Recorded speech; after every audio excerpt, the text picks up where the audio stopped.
네, 반갑습니다. 행복한 안식일입니다.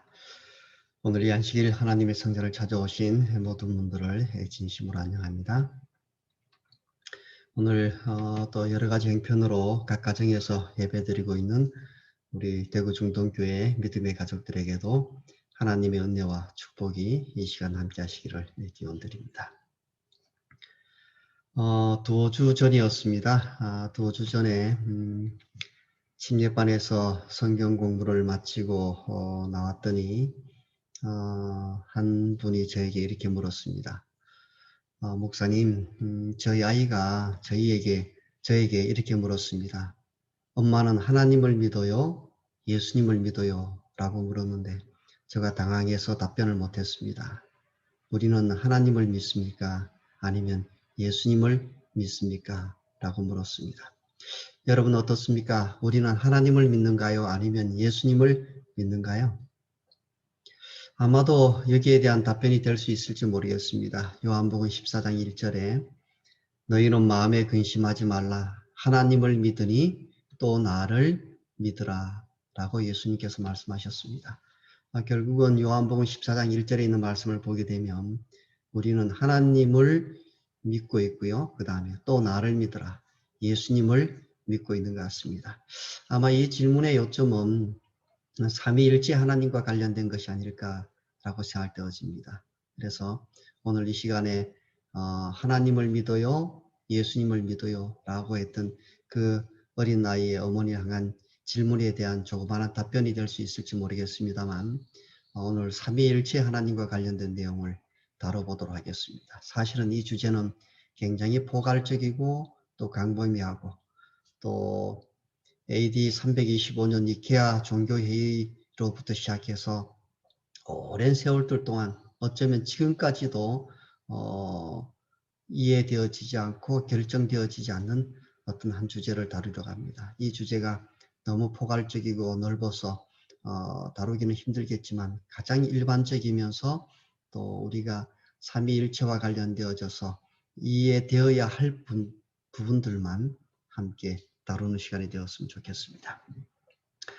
창세기 1장 26절에 하나님이 이르시되 우리의 형상을 따라 우리의 모양대로 우리가 사람을 만들고 그들로 바다의 물고기와 하늘의 새와 가축과 온 땅과 땅에 기는 모든 것을 다스리게 하자 하시고 라고 말씀하셨습니다. 우리가 알고 있는 대로 창세기 1장 1절은 태초에 하나님이 천지를 창조하시니라고 말씀하셨는데 하나님께서 하늘과 땅의 그 사이의 모든 것들을 창조하셨습니다. 그런데 26절에 오게 되면 하나님이 이르시되 라고 그러죠. 창세기 1장 1절에 나오는 그 하나님이세요. 하나님이 이르시기를 우리의 형상을 따라 우리의 모양대로 우리가 사람을 만들고 라고 이야기합니다. 여기서 우리라는 말의 의미는 뭘까요? 우리라는 말의 의미는 적어도 함께 의논할 두 분의 존재를 요구한다. 그러죠. 우리라고 했을 때는 우리의 개념은 둘 이상의 어떤 존재, 어떤 이들이 필요로 하는 것입니다. 이런 걸 보게 되면 하나님이 우리의 형상, 우리의 모양으로 했으니까 하나님이 두 분 이상이 계시는 것처럼 그렇게 보입니다. 그러면 이 계시는 이 하나님은 어떤 분이실까요? 아마도 우리는 마태복음 28장 19절을 통해서 여기에 대한 조그마한 답변을 찾을 수가 있습니다. 그러므로 너희는 가서 모든 족속으로 제자를 삼아 아버지와 아들과 성령의 이름으로 침례를 베풀고 예수님께서 하신 말씀이죠. 여기서 아버지 그러면 여기 아버지가 누굴까요? 우리가 성부 거룩한 아버지 성부 하나님이세요. 아들 그러면요 거룩한 아들 성자 하나님을 이야기합니다. 성령은 성령 거룩한 영 성령 하나님을 의미하죠. 그래서 우리 하나님이 우리의 형상 우리의 모양 우리가라고 했었을 적에 최소한 성경에는 성부 하나님 성자 하나님 성령 하나님이 계십니다. 그래서 성부도 하나님이시고 성자도 하나님이시고 성령도 하나님이세요. 그래서 이 세 분 하나님을 일컬어서 삼위 하나님이시다라고 이야기합니다. 삼위라고 그래요. 그런데 신명기 6장에 오게 되면 신명기 6장 4절에 이스라엘아 들으라. 우리 하나님 여호와는 오직 유일한 여호와시니라고 그러죠. 이것을 현대어 성경에서는 이렇게 번역을 했습니다. 여러분 잘 들으십시오. 우리 하나님 여호와는 단 한 분밖에 없는 여호와이십니다. 이게 무슨 말이에요? 조금 전에 보니까 하나님은 성부 하나님, 성자 하나님, 성령 하나님 세 분, 삼위 하나님이 계셨는데 신명기 4장, 6장에서는 우리 하나님 여호와는 오직 유일하신 한 분밖에 없는 분이십니다. 라고 그러죠. 유일하신 하나님. 이게 일체입니다. 그래서 우리는 성경에 나오는 이 하나님에 관해서 우리가 가지고 있는 개념은 뭔가 하게 되면 삼위일체 하나님이라는 개념입니다. 세 분 하나님이 계시는데 그 세 분 하나님이 한 분이십니다. 라는 개념이에요. 이게 이해가 잘 되지 않죠. 이 삼위 하나님을 우리가 이해할 수 있을까? 베드로후서 3장에 있는 말씀을 보게 되면 베드로후서 3장에 이런 말씀이 있습니다. 또 우리 주의 오래 참으심이 구원이 된 줄로 여기라. 우리가 사랑하는 형제 바울도 그 받은 지혜대로 너희에게 이같이 썼고 또 그 모든 편지에도 이런 일에 관하여 말하였으되 그 중에 알기 어려운 것이 들어있으니 무식한 자들과 굳세지 못한 자들이 다른 성경과 같이 그것도 억지로 풀다가 스스로 멸망에 이르느니라 라고 얘기했습니다.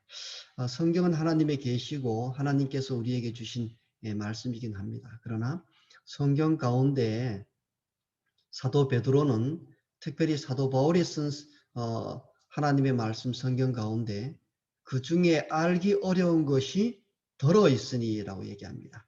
그래서 어떤 사람들은 알기 어려운 그것을 무식한 자들과 굳세지 못한 자들이 다른 성경과 같이 그것도 억지로 풀다가 스스로 멸망에 이르는 모습을 보게 된 거죠.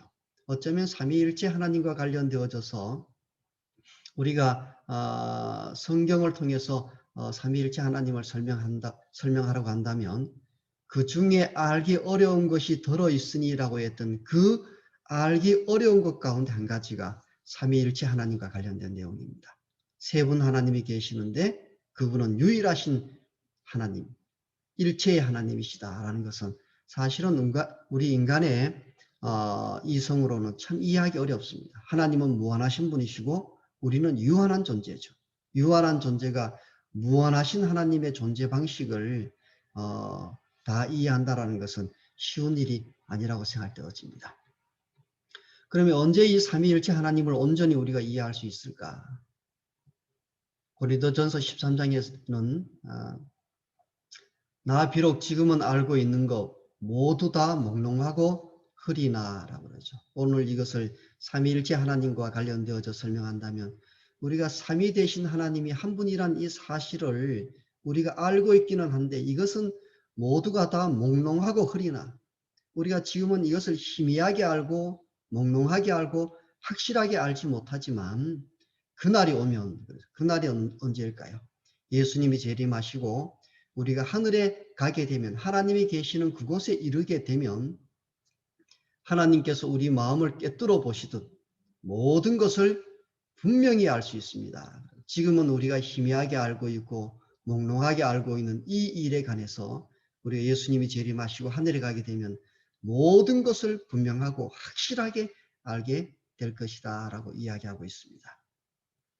정노의 계단 112페이지에 있는 내용도 보게 되면 답답하던 모든 것이 그때에는 밝히 알려지겠고 또한 이해하기 곤란하던 것들이 그때에는 해석을 얻게 될 것을 인하여 우리는 기뻐할 수 있다. 그러죠. 지금 우리는 이해하지 못하는 여러 많은 것들이 있습니다. 답답한 것들, 그 다음에 곤란한 것들, 이해하지 못하는 것들 이런 여러 가지 것들이 우리의 신앙생활 가운데 있을 수 있습니다. 왜 하나님께서 내게 이런 일들이 있게 하시는지 이것도 사실은 이해하기 어렵고 곤란한 것들이죠. 정말 가슴이 답답한 것들이죠.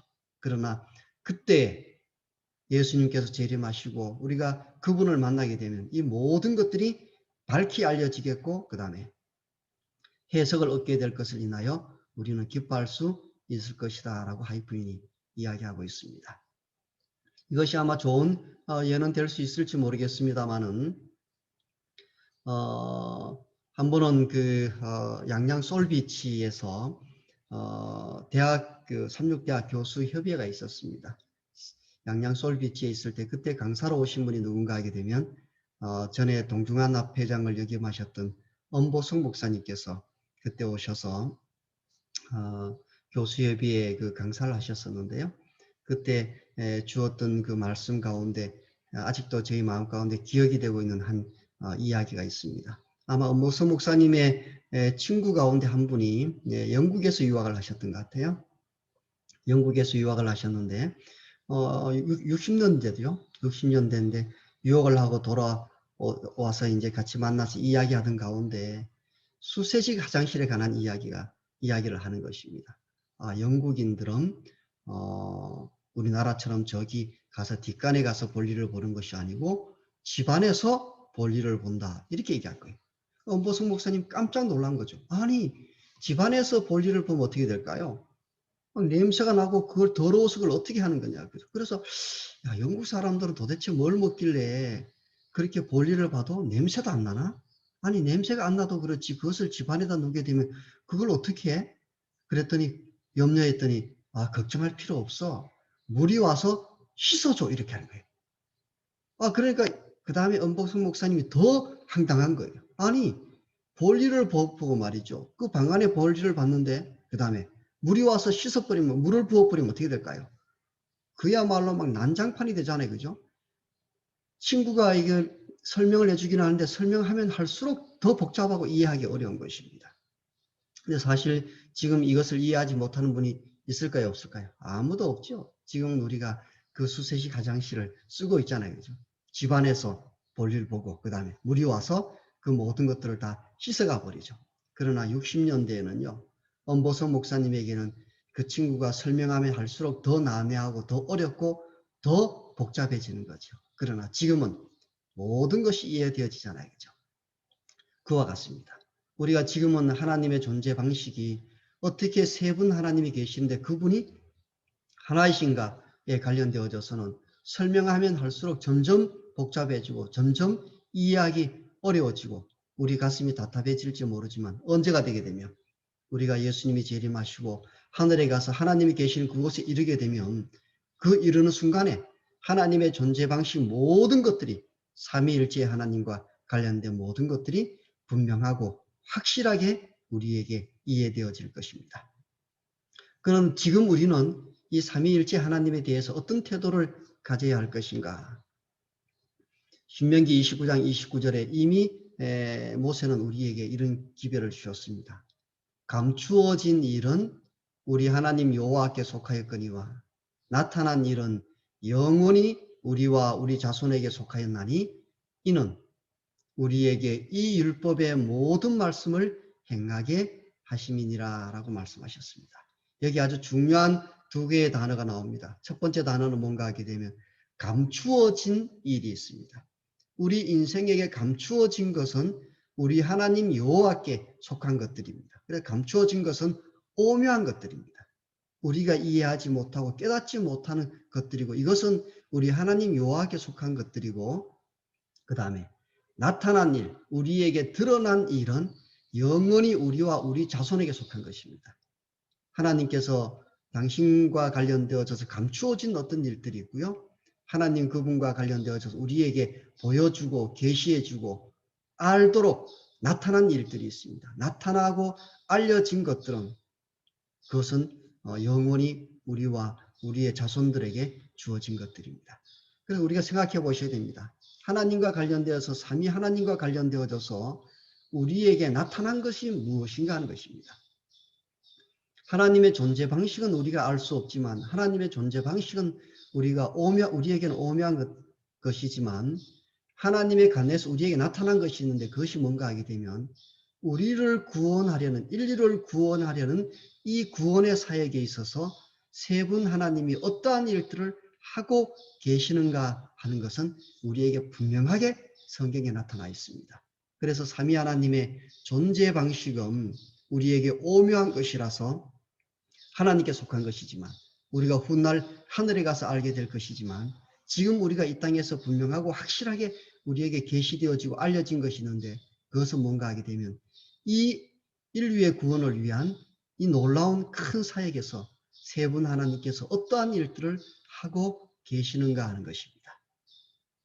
구원 사역에 있어서 세 분 하나님은 어떤 일들을 하고 계실까요? 고린도후서 13장 13절에 있는 말씀을 함께 보시겠습니다. 주 예수 그리스도의 은혜와 하나님의 사랑과 성령의 교통하심이 너희 무리와 함께 있을지어다. 아멘. 그죠? 여기에 세 분 하나님 나오죠. 주 예수 그리스도, 하나님, 성령 세 분 하나님이 나오시는데 이 세 분 하나님과 관련되어서 사도 바울은 그분들이 어떻게 우리 인류의 구원을 위해서 함께 한 마음으로 협력해서 영혼들을 구원하는 역사를 이루어 가르치는지를 이야기하고 있습니다. 첫 번째 우리가 순서대로 한번 보도록 하겠습니다. 첫 번째는 고린도후서 13장 13절에 하나님의 사랑이 너희 무리와 함께 있을지어다 라고 말씀하고 있습니다. 구원 사역에 있어서는 하나님의 사랑이 나타나 있습니다. 하나님의 사랑 그러면 생각나는 말씀이 있으신가요? 하나님의 사랑 그러면 우리가 어떤 말씀이 생각이 날까요? 그렇습니다. 아마 모든 분들이 다 알고 계시는 요한복음 3장 16절에 있는 말씀이 생각이 날까요? 하나님이 세상을 이처럼 사랑하사. 하나님의 사랑을 생각하게 되면 우리는 요한복음 3장 16절에 하나님이 세상을 이처럼 사랑하사라는 말씀이 생각이 납니다. 이처럼 사랑하셨다는 말이 무슨 말일까요? 이처럼 사랑하셨다는 말은 독생자를 주셨으니 라는 말씀입니다. 이 말씀을 로마서에서는 이렇게 설명했습니다. 자기 아들을 아끼지 아니하시고 우리 모든 사람을 위하여 내어주신 이가 그러죠. 하나님은 어떤 분이세요? 하나님은 아끼지 않고 내어주신 분입니다. 누구를 내어주신 분일까요? 자기 아들을 내어주신 분입니다. 누구를 위하여? 우리 모든 사람을 위하여. 이 땅을 살아가는 모든 인류를 위하여 그들의 구원을 위해서 자기의 아들을 아끼지 아니하시고 내어주신 분이 우리 하나님 여호와이십니다. 하나님께서는 세상을 이처럼 자기 아들을 아끼지 않고 내어주실 만큼 이 땅을 살아가는 모든 인류들을 사랑하셨습니다. 라고 이야기하고 있습니다. 아마 이런 이야기들은 들어보셨죠? 눈에 띄어도 안 아픈 내 자식. 이런 말 들어보셨나요? 네, 맞습니다. 우리 신체 부위 가운데 가장 어쩌면 민감한 부분 가운데 하나가 눈이죠. 눈에 조그만한 이물질만 들어가도 굉장히 불편하고 힘이 들잖아요. 그런데 자식은요. 이따만큼 크잖아요. 이따만큼 큰 자식을 내 눈에 여도 내가 뭐하다는 거예요. 아프지 않다라는 거예요. 그만큼 자식을 사랑하고 그만큼 자식을 아끼고 그만큼 자식을 좋아하는 거잖아요. 그죠? 혹시 요즘 그 호스피스와 관련된 그런 이야기들 들어보셨는가요? 가끔씩 이제 이런 것들을 할 때가 있습니다. 호스피스와 관련된 교육을 할 때 교육받는 사람들에게 이렇게 이야기합니다. 당신이 가진 것을 모두 쓰시오. 그럽니다. 그리고 뭘 쓸까요? 우리가 가진 것은 나 자신, 뭐 건강, 그 다음에 남편, 뭐 아내 또는 자녀, 그죠? 그 다음에 돈, 집, 차, 그 다음에 학위, 뭐 이런 것들 내가 가지고 있는 모든 것들을 다 쓰는 거예요. 그리고 나서 그 다음에 이야기합니다. 그 내가 가진 것들 가운데 5개를 버려야 한다면 어떤 것을 버릴지를 이렇게 줄을 그어보라 그래요. 그러면 뭐 어떤 사람들은 차, 뭐 이렇게 명예, 뭐 그죠? 뭐 친구, 뭐 이렇게 그어가겠죠? 나중에 점점 줄어오게 되면 나중에 뭐가 남는가 하게 되면 내가 남고요, 그죠? 그 다음에 배우자가 남습니다. 남편이 남든지 아내가 남든지, 그 다음에 자식이 남아요. 그러면 그 다음에 이야기합니다. 여기서 한 사람을 버려야 한다면 누구를 버려야 할까요? 줄을 그어보세요. 줄을 그어서 지우는 겁니다. 그러면 그때부터 갈등이 일어나죠. 누구를 지울 수 있을까요? 그래서 떨리는 손으로 고민하다가 그 다음에 배우자를 지우잖아요. 그죠? 배우자를 지우고 난 다음에 그 다음에 또 묻습니다. 이 두 사람, 당신과 자녀가 남았는데 이 두 사람 가운데 한 사람을 지우라고 한다면 누구를 지워야 할까요? 이렇게 묻는 거죠. 그러면 어떻게 될까요? 정말 눈물이 앞을 가립니다. 나 자신을 지우기도 존재가 사라지는 거잖아요. 그죠? 자녀를 지우기도. 자녀는 정말 눈에 여도 아프지 않을 만큼 가장 소중한 거잖아요. 존재잖아요. 얼마나 고민하는지 모릅니다.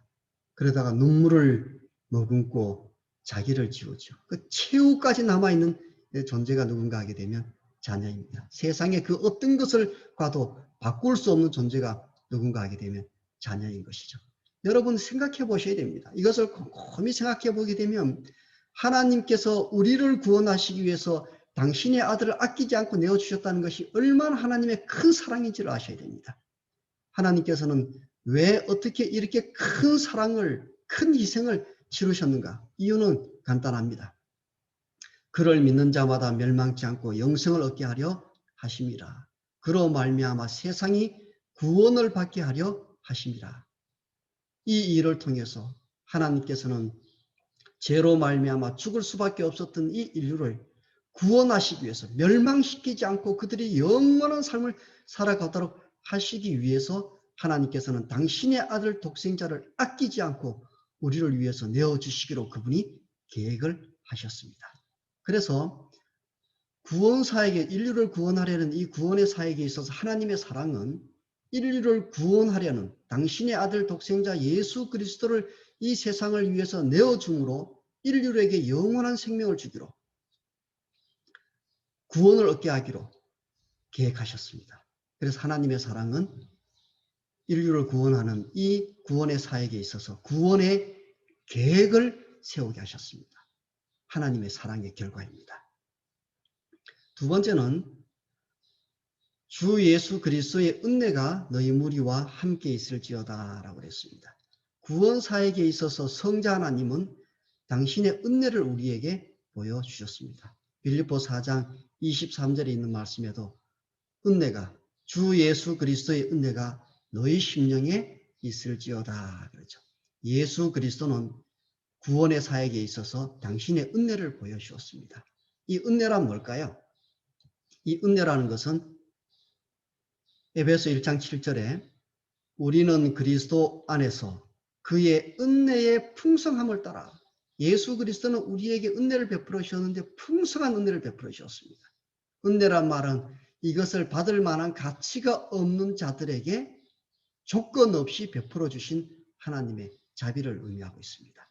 하나님 예수 그리스도께서는 당신의 가지고 있는 그 은혜의 풍성함을 따라서 그 다음에 그의 피로 그러죠. 그분 자신이 피를 통해서 속량고 제사함을 받았느니라. 우리가 속량, 죄로부터 속함을 받고 제사함을 받은 것은 예수 그리스도의 피인데 그것은 그분께서 예수님께서 우리에게 베풀어 주신 은혜입니다. 여러분, 하나님께서는 우리를 너무 사랑하셔서 멸망하여 죽을 수밖에 없는 우리를 구원하시기로 하나님께서 계획을 세우셨습니다. 그 계획은 속에는 당신의 독생자 예수 그리스도를 세상을 위해 주는 것이었습니다. 그래서 히브리서에서는 뭐라고 그럴까요? 내가 하나님 당신의 뜻을 행하러 이 땅에 왔나이다 라고 예수님께서 말씀하신 거예요. 하나님의 계획, 하나님의 뜻, 즉 하나님의 인류를 구원하려는 계획을 내가 이루기 위해서 이 땅에 왔습니다 라고 예수님께서 말씀하신 거잖아요. 그죠? 그리고 예수님께서 이 땅에 오시더니 그 하나님의 뜻을 이루기 위해서 어떻게 하셨을까요? 십자가를 지시고 예수님께서 십자가 위에서 죽으신 겁니다.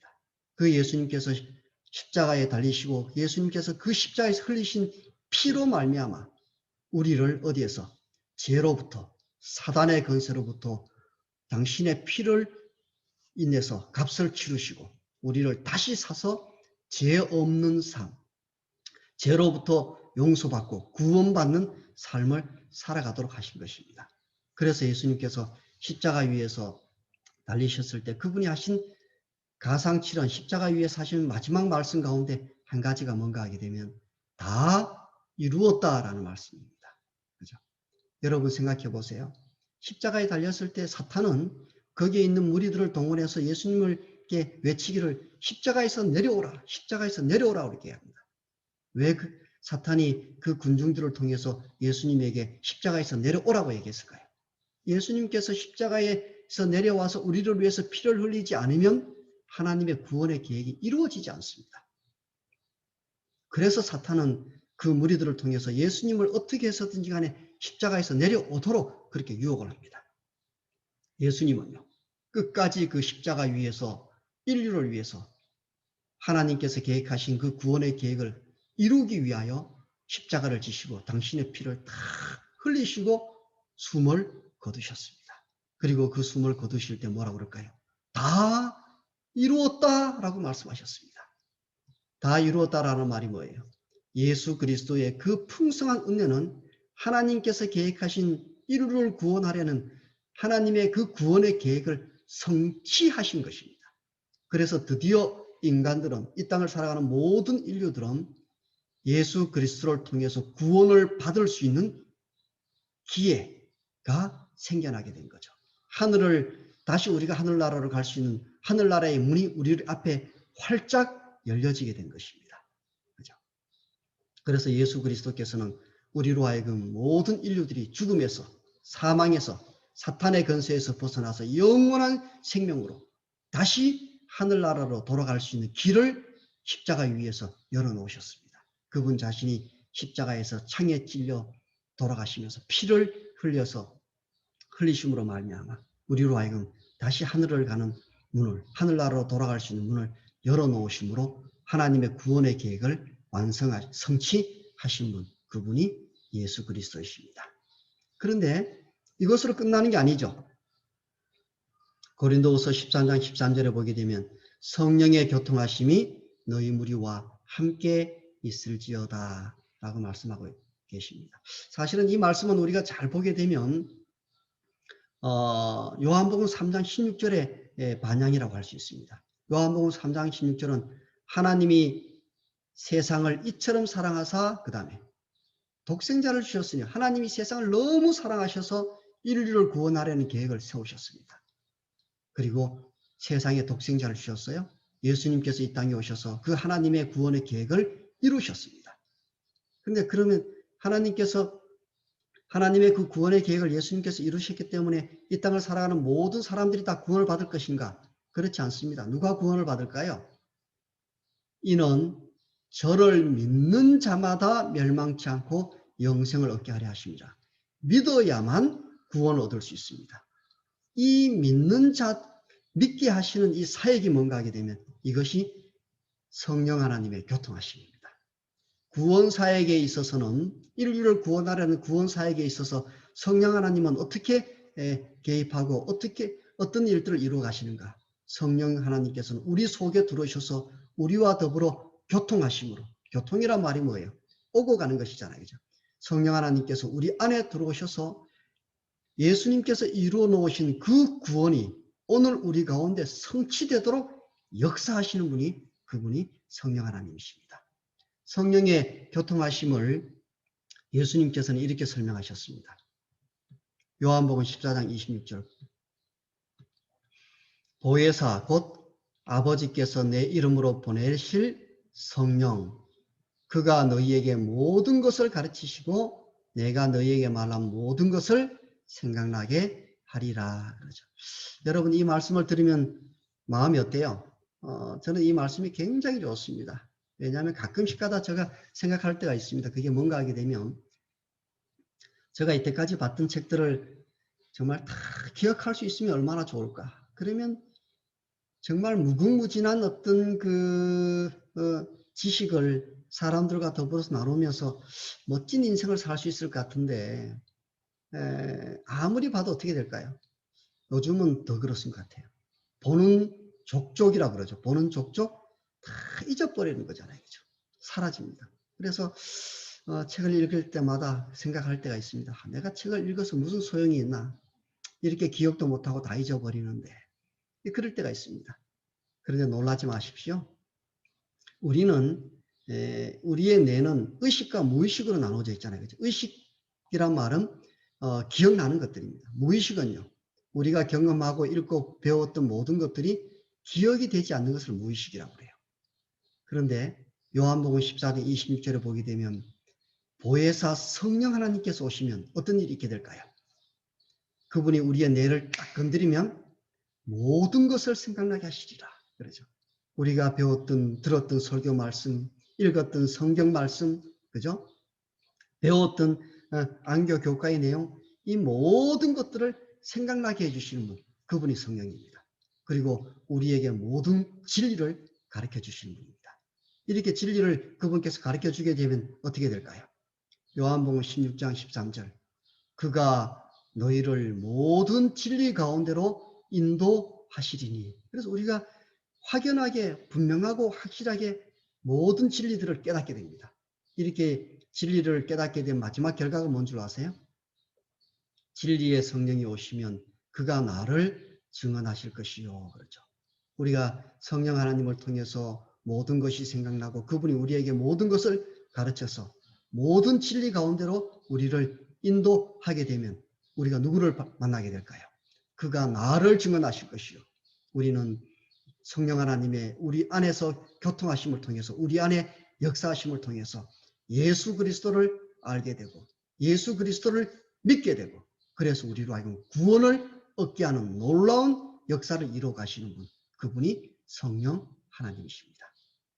하나님께서는 인류를 구원하려는 구원의 계획을 세우신 분이라면 예수 그리스도께서는요, 그 하나님의 계획을 이 땅에 오셔서 이루신 분이시라면 성령 하나님은요, 오늘 우리 속에 들어오셔서 우리로 하여금 진리를 깨닫게 해주시고 예수 그리스도를 알게 해주시고 예수 그리스도를 믿게 하심으로 오늘 우리로 하여금 구원을 성취해 주시는 분, 하나님의 구원의 계획을 성취하시는 분, 그분이 성령이십니다.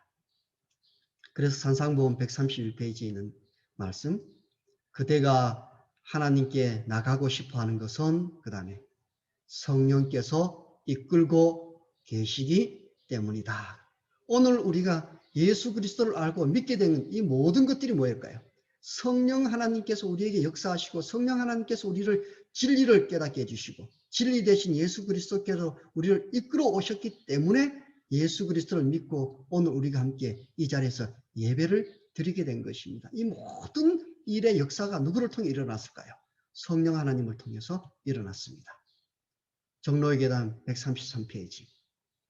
성령께서는 그대의 마음속에 새 생명을 창조해 주신다.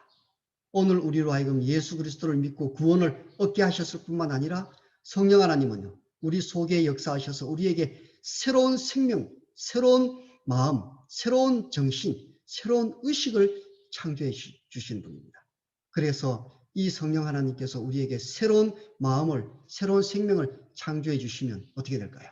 우리가 죄와 더불어 싸우는 사람이 되게 되고요. 그 다음에 시대소망 172페이지. 그리스도인의 생애는 옛것을 변경하고 개량하는 것이 아니라 본성을 변화시키는 것이다. 그러죠. 우리의 본성을 변화시키는 놀라운 역사입니다. 자신과 죄에 대하여는 죽고 전적으로 새로운 생명으로 나오는 것이다.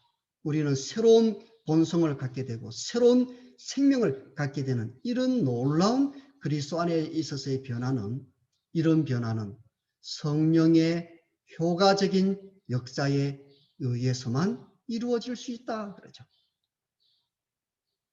그래서 아셔야 됩니다. 성부 하나님께서는 우리를 너무 사랑하셔서 우리를 구원하려는, 인류를 구원하려는, 나를 구원하려는 하나님의 계획을 세우셨어요. 구원의 계획을 세우셨습니다. 예수님께서는 그 하나님의 구원의 계획을 이 땅에서 이루시기 위해 이 땅에 오셨고 십자가 위에서 다 이루었다라고 말씀하시므로 그 구원의 계획을 이루신 분입니다. 그리고 성령 하나님은요. 성령 하나님은 우리 속에서 교통하심으로 구원의 계획을 완성시켜 주신 분입니다. 우리로 하여금 진리 가운데로 인도해서 예수 그리스도를 만나게 하시고 예수 그리스도를 믿게 하시고 그 다음에 우리의 속에 들어오셔서 우리의 본성을 변화시키시고 새로운 생명으로 예수 그리스도 안에서 거룩한 삶을 살아가도록 우리 속에서 만들어 가시는 구원의 계획을 완성해 가시는 분이 누군가 하게 되면 성령 하나님이십니다. 여러분 놀랍지 않은가요? 우리는 삼위일체 하나님, 그분이 어떻게 성부 하나님, 성자 하나님, 성령 하나님이 유일하신 하나님 한 분이신지 그분의 존재 방식은 이해할 수 없습니다. 그 존재 방식은 이해할 수 없다 할지라도 우리가 하늘에 이르게 되면 이 모든 것들을 확연하고 분명하게 이해할 수 있게 될 것입니다. 그러나 이 땅에서는요, 우리에게 있어서 나타난 것, 우리에게 알려진 것, 드러난 것만 삼위일체와 관련된 내용을 알 수가 있는데, 삼위일체 하나님과 관련되어져서 우리에게 드러난 것은 이 세 분 하나님이 저와 여러분들의 구원을 위해서 협력하고 계시다는 겁니다.